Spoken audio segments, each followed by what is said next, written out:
सकाळी लवकर उठून दूध आणायला गेलो तर त्याच्या आईला वनवा.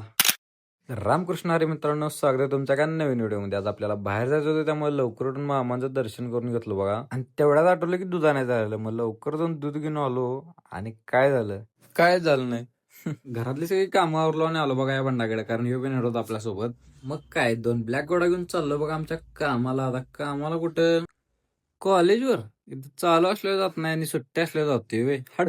आता कॉलेजवर पण नाही, मग भंडार नेमकं चाललाय कुठं. तुम्हाला कालच सांगितलं की आपलं ब्लॉग आता रेग्युलर येणार, त्यामुळे आता पाठीशी पाहिजे आधार, आणि आपला आधार म्हणजे दक्षिण केदार. आणि म्हणूनच मी आणि माझे मित्र आज गेलतो बघा ज्योतिबाचं दर्शन घ्यायला. आणि इथे येऊन बघतोय तर काय, तेच उत्साहाचं वातावरण आणि गर्दी ढीग. त्यामुळे बाहेरनं मुखदर्शन घेतलो आणि पुढच्या प्रवासाला लागलो बघा. आता इथनं पुढचा प्रवास म्हणजे आम्ही गेलेलो बघा पन्हाळ्याला, पण ते या व्हिडिओमध्ये घेतलं तर लईच मोठा व्हिडिओ होईल, त्यामुळं भेटूया उद्या. आणि जाता तुमच्या भावाला फॉलो तेवढं करा की.